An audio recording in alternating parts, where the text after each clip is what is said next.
Assalamualaikum warahmatullahi wabarakatuh. Pertama-tama mari kita panjatkan puji syukur kehadirat Allah Subhanahu wa taala yang mana telah melimpahkan rahmat, hidayah, taufik serta inayahnya sehingga dapat bertemu dalam keadaan sehat walafiat. Salawat dan salam selalu tercurahkan kepada Nabi Agung Nabi Muhammad SAW yang kita nantikan syafaatnya di yaumil kiamah. Di sini kami dari kelompok 12 akan mempresentasikan video biografi ulama tafsir Al-Quran. Sebelum saya menjelaskan materinya, izinkan saya memperkenalkan diri terlebih dahulu. Perkenalkan, nama saya Farauli Ajare dan teman saya yang bernama Muhammad Said Agil Mubarak. Di sini yang akan kelompok kami jelaskan meliputi 1. Nama dan kuliahnya, 2. Tempat dan tanggal lahirnya, 3. Perjalanan menuntut ilmunya, 4. Guru-gurunya, 5. Murid-muridnya, 6. Karya-karyanya, dan yang terakhir ada review karya yang paling fenomenal dan metodenya. Adapun nama lengkap beliau adalah Abdurrahman bin Kamal bin Abu Bakar bin Muhammad bin Sabikuddin bin Bakar Usman bin Nadruddin bin Al-Himam Al-Khudairi As-Suyuti Al-Misri Asy-Syafi'i. Nama lengkapan beliau adalah Jalaluddin Abdurrahman As-Suyuti, sedangkan nama kunyahnya yaitu Abdul Fadl. Beliau lahir di sebuah desa yang bernama Asyud di Mesir, tepatnya pada malam Ahad bulan Rajab pada tanggal 3 Oktober 1445 Masehi atau 1 Rajab 1849 Masehi. Baik, di sini saya akan menjelaskan tentang perjalanan menuntut ilmunya oleh Imam As-Suyuti. Perjalanan menuntut ilmu bagi Imam As-Suyuti memang telah ditanamkan oleh sang ayah bahkan sejak beliau balita, yaitu seketika sang ayah sering membawanya menghadiri majelis ilmu seorang syekh terkenal yang kemudian hari baru beliau ketahui melalui kolega sang ayah bahwa syekh tersebut adalah Al-Imam Al-Hafiz Ibnu Hajar Asqalani. Sebelum mencapai usia 8 tahun, Imam As-Suyuti sudah hafal Al-Quran dan beberapa kitab lain seperti Humda Al-Ahkam karya Al-Maqdisi, Minhaj An-Nawawi, Minhaj Al-Baidawi, dan Alfiyah Ibnu Malik. Pada usia 15 tahun, beliau mulai lebih dalam lagi mempelajari berbagai jenis ilmu keagamaan. Beliau belajar ilmu fikih dan nahwu kepada beberapa syekh, belajar ilmu faraid atau waris kepada Syekh Syihabuddin Asy-Syarimsahi yang merupakan pakar faraid di zamannya. Beliau juga bermulajamah mempelajari fikih kepada Syekhul Islam Al-Bulkini hingga wafatnya.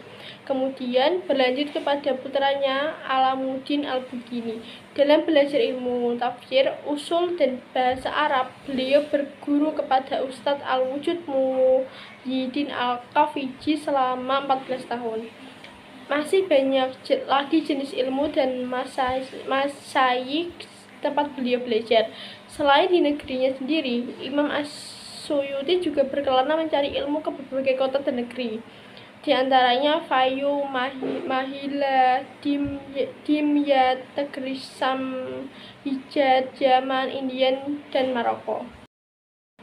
Para ulama mengatakan bahwa ada 2 hal utama yang menjadi sebab keberkahan ilmu Imam As-Suyuti hingga mengantarkannya menjadi ulama besar abad ke-10. Yang pertama, keterbukaan pikiran. Meskipun beliau seorang yang bermadzhab Syafi'i, tetapi hal itu tidak membatasi beliau untuk menimba ilmu kepada guru-guru yang berlainan madzhab. Misalnya, ketika beliau berguru kepada Izzuddin Ahmad bin Ibrahim Al-Kinani yang bermadzhab Hanbali, dan kepada Ibrahim bin Muhammad bin Abdillah bin Al-Dairi yang bermadzhab Hanafi.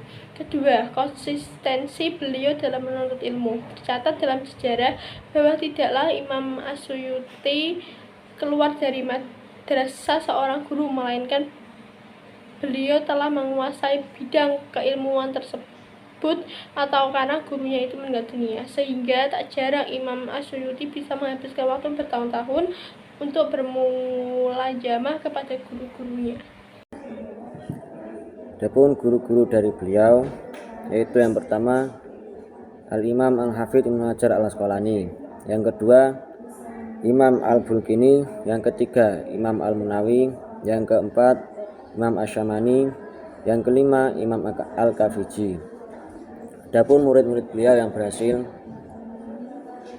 yaitu Syekh Abdul Qadir bin Muhammad bin Ahmad Asy-Syadzili Asy-Syafi'i dan Syekh Ibnu Iyas Abdul Barakat Muhammad bin Ahmad bin Iyas Al-Hanafi. Yang ketiga ada Syekh Samsuddin Muhammad bin Abdurrahman bin Ali bin Abu Bakar Al-Qami. Yang keempat ada Syekh Samsuddin Muhammad bin Ali bin Ahmad Ad-Dawudi Al-Misri.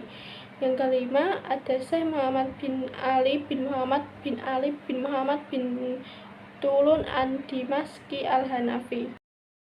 Selanjutnya saya akan membacakan tentang karya-karya beliau. Ketika Imam As-Suyuti berusia 40 tahun, beliau memilih menyendiri dan meninggalkan semua aktivitasnya, baik mengajar dan berfatwa. Beliau memfokuskan diri untuk beribadah dan menulis buku. Banyaknya tawaran dan hadiah yang datang silih berganti dari para pejabat dan penguasa negeri Mesir kala itu sama sekali tidak diberinya. Hasilnya, dalam rentang waktu 22 tahun, beliau mampu menulis buku yang dalam hitungan Al-Jikri mencapai angka 600 kitab, baik yang tebal maupun risalah-risalah singkat. Karya-karya beliau mencakup berbagai cabang ilmu, mulai dari akidah, usul, fikih, tafsir, hadis, sejarah, bahasa Arab, dan seterusnya.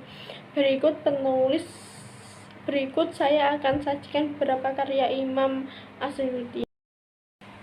Yang pertama ada Al-Itqan fi Ulum Al-Quran, yang kedua ada Tafsir Al-Jalalain, yang ketiga ada Jami' Asy-Syakir, yang keempat ada Syarh Sunan Ibnu Majah, yang kelima ada Al-Asbah wa Najair di bidang nahwu, yang keenam ada Al-Hawi lil Fatawa.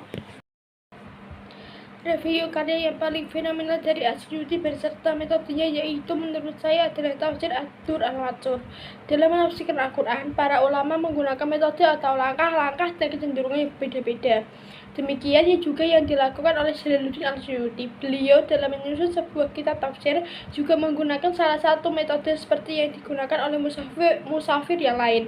Sedangkan jika ditinjau dari segi sumbernya, Imam Al-Suyuti menggunakan sumber matsur, yaitu menafsirkan ayat berdasarkan ayat dengan ayat, ayat dengan hadis, ayat dengan kaul sahabat, dan ayat dengan kaul tabi'in. Cukup sekian presentasi dari kelompok kami tentang biografi As-Suyuti, dan mohon maaf jika ada kesalahan dan tutur kata. Wassalamualaikum warahmatullahi wabarakatuh.